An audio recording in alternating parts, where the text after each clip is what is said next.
ladies and gentlemen, the next president of the United States of America, Mr. Donald Trump on the Michael Savage Show. Mr. Trump, welcome to the Savage Nation. Well, thank you very much, Michael.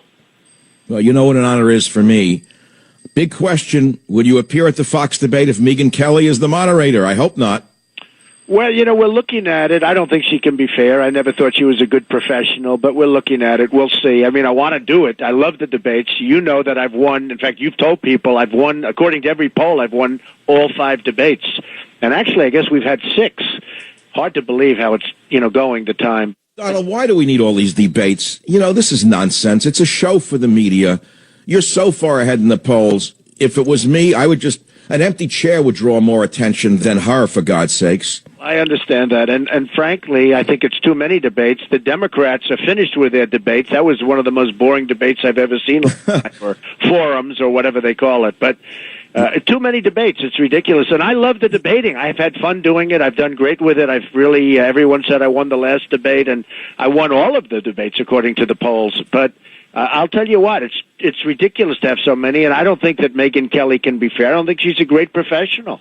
No, I agree. Issue of immigration, Mr. Trump. Every day another story about Muslim refugees in Europe, raping, murdering. Yesterday, a refugee stabbed a Swedish social worker who tried to help this boy. He stabbed her to death. 400,000 new immigrants from Somalia pouring into Italy. What would you do to reverse Obama's flooding of America with violent and diseased immigrants? I know it's a tough question, but this is the number one issue on Americans' minds.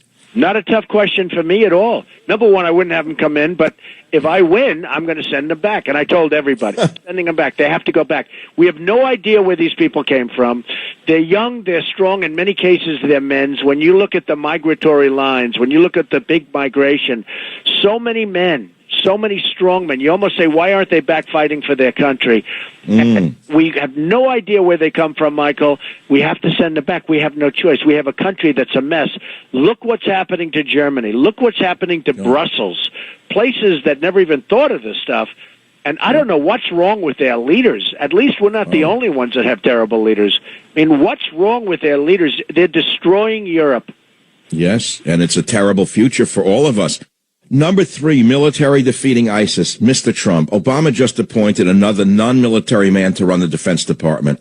We are at war with radical Islam. Everyone with a brain knows that.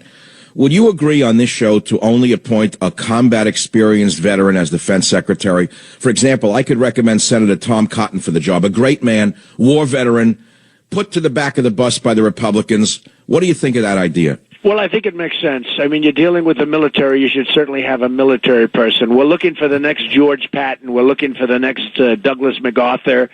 I mean, we have great people. When you look at West Point and Annapolis and the Air Force Academy, we have unbelievably smart, tough cookies in there. You understand? We're not using them. We're not using our best in our finance. We have to find the next Patton. We have to find the next MacArthur. We have to get people. I watched a couple of the generals being interviewed, always being interviewed. Yeah. And I'm saying, why are generals being interviewed to start off with, okay? Yeah. And saying, they were talking about ISIS like, it's difficult and it's difficult. This was one of the generals leaving. And, as he was leaving service. And frankly, I think they should prohibit it because it actually gives ISIS and these enemies of ours, it gives them power when they hear the way they talk. So we need the right attitude. We have absolutely the wrong people and the wrong attitude. But we do have great people in there. We have to find out who they are, and that's what I'm Senator Tom Cotton would be my recommendation when I'm in your kitchen cabinet. Mr. Trump, Bernie Sanders worries me. He is a naked far-left radical, some would say communist. He has been so his whole life. I know the exact type from New York's delicatessens and streets. And yet, this crazy man is rising in the polls because he promises everything to everyone. What would you say to my audience about Bernie Sanders, and how would you overcome the hordes of poor and immigrants who hate the rich? Well, I think what's happening with Bernie Sanders, he's probably a communist. He wants to make your taxes at 90%. He wants to give everything away, but he's not giving anything away. He's going to destroy the fabric of what we are. And ultimately, everyone's going to pay the biggest price of all. But, you're talking about even Hillary Clinton, I noticed the other day, was saying, you can't pay for this. We're going to have to double taxes. I mean, you would literally have to double, triple, quadruple taxes if you were going to do the kind of crazy things that he wants to do. So probably he's not going to make it. It's hard to believe that he's going to make it. If he did make it into the election, I think I'd be very happy if I were the one, on the other side. I just can't believe that this country is ready for socialism or communism, because it's pretty close to communism, some of the things he wants to do. I've said that I pray he wins. In fact, I may support his campaign, because if it was capitalism, Donald Trump, versus communism, Bernie Sanders, let's call it like it is, it's an 85-15 victory for you. Be the greatest landslide in history.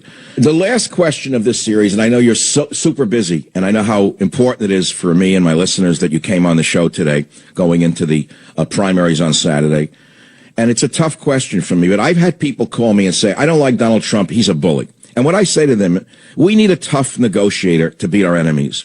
Americans have been wimped down and think we need a nice guy like Mr. Rogers in the Oval Office. Mr. Trump, how will you appeal to all of these brainwashed fools who thinks that we need a wimp in the White House? Well, I think I'm a nice person. I've always tried to be a nice person. But, I really don't believe that this election is going to be about niceness. I think it's going to be about competence. We have had incompetent leadership for so many years right now. Getting us into the war was terrible, and Bush did that. Getting us out of the war was horrible the way he did it. He didn't have any idea how to do it, and the way he did it was terrible. I've always said, take the oil, keep the oil. And, only now did they start hitting the oil. I said doing it on your show 4 years ago, I was talking about it, and they just started. We now need a toughness and we need a competence, or we're not going to have a country left. Everything is going bad. You look at trade with China. You look at the fact that we have no borders. Mexico is ripping us off. China is ripping us off. Japan is ripping us off. We don't win anymore, and we're going to win a lot. If I get it, if I am able to get it, and, my theme is Make America Great Again. Michael, we are going to start winning again so much, and that's what we have to do. I agree. We don't need a nice Mr. Rogers in the White House. We'll be run over. We'll be nothing left of this nation. 4 more years of this insanity. Secondly, behind the scenes of nice guys, as you probably well know from business, there's usually a knife in his hand, which he's holding behind his back to put it in our backs first. I don't believe in nice guys. And, Donald, many conservative pundits and leaders, and particularly the losers at the so-called National Review, which is 100,000, maybe maximum 10,000 readers, have said they will not support you. How can you turn these individuals around and convince them to vote for you when you win the primary? Many of them are so foolish that they say do you know that Glenn Beck said that he'd rather support Bernie Sanders than Donald Trump? You know what I said about him yesterday, Donald? What? I said I didn't know that Preparation H crosses the blood-brain barrier that quickly, because that's the only explanation for Glenn Beck's statements lately. But how do you turn these people around? I don't know. Glenn Beck is a failing guy, just like the magazine is failing. The magazine is really failing. I don't think it's going to be in business much longer, but everyone knows it's got very little influence, and they got some publicity. Glenn Beck, years ago with John McCain, do you remember he said he will support Hillary Clinton over John McCain? He wanted to support Hillary Clinton over John McCain. So, Glenn Beck every time I watch him, he's crying. He's like a mess. He's got a lot of problems. He's like a total mess. But I would say this. Those people, and many people, are coming over now, Michael, that you wouldn't even believe. Everybody wants to come over. They see the poll numbers. They see what's going on. We have a movement. We're having 25,000 people, and 35,000 people show up to events. And we have a movement. It's taking our country back. And we're going to straighten out the country. We're going to take it back. And it's going to be so good, and we're going to all be proud of it. I mean, everybody's going to be proud of it. But a lot of the people that you're talking about, and a lot of people that you least suspect, are calling now. They want to come over to our side. And I think I'm going to unify the party, because our party is badly divided. Our country is divided, and even the Republican Party is divided. So I think we have a chance to really take our country back and also strengthen our party.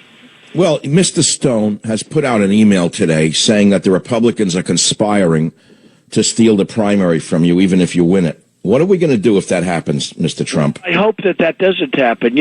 In boxing, when you go into a territory where it's a home court advantage for one of the fighters, the other fighter says, well, the only way I know I can win is to knock him out.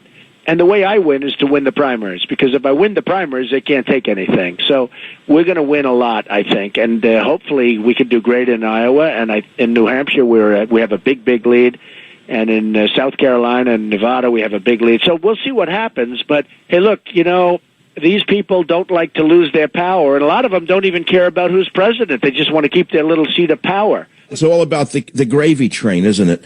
Finally, Mr. Trump, how important is the Jerry Falwell Jr. endorsement to you? Is it very significant? To me, the Jerry Falwell Jr. Endorsing me, and I just found out about it, it just happened a little while ago, is such a big event. He's a respected religious leader like few others. I mean, he's respected by everybody. He's loved by everybody. He's also seen everybody. His school, Liberty University, has a magnificent auditorium that holds like 12,000 people, a tremendous place. And everybody that's running for office virtually has gone through Liberty University at one point. I was there 2 weeks ago.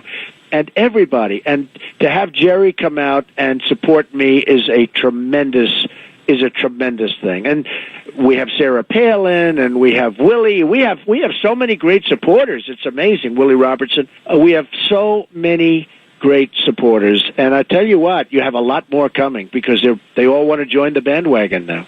Donald, before you go, I've been backing you from the day you started. We have nothing in common, meaning we don't have business together. We don't do business together. There's no deals between us. I just want the best for America. I want a winner. I want someone who can take on ISIS. I want someone who can defeat China in negotiations. I want Mexico to stop flooding us with immigrants. Now we have the Zeta virus coming in from South America. This is insanity. Donald, you're the only candidate who can do this. And I know women, smart women, business women who are very wealthy, built their own businesses, Donald. Every one of them, some of them are even liberals, are backing you. Do you know that? I think it's so great. I think we're going to do even better than the poll numbers are showing, I hope. A lot of people are saying that, where the polls are so great, but we may do better. But who knows? We have to see. Hey, look, I'm working hard, and a lot of people are working hard, and we have such great support, but we still have to get there, and I don't want to take anything for granted. I always like to say there's a long way to go, but I will say this, just to finish off. If I get there, you will be very proud, and you have been an original backer from a long time ago, and I appreciate it, Michael, and I'll never forget it. I know you don't. That's something people don't understand about you, and they don't understand about the winning personality, is that you never forget your friends, and you never forget those who put knives in your back. Donald Trump, all I can say is my audience is 98% behind you. I'm sorry it's that low, but I'll work on the other 2% over the coming weeks. That's great. Well, you are a great guy, and I really appreciate it. And I'm heading to Iowa right now. Actually, as soon as this call is over, I'm going to be on a plane for Iowa, and I'm going to have a lot of fun there tonight. And they're amazing people, and I think we're going to do well there. Enjoy the meatloaf, and thank you, and God bless you, Donald. Thanks for being with us on the Savage Nation.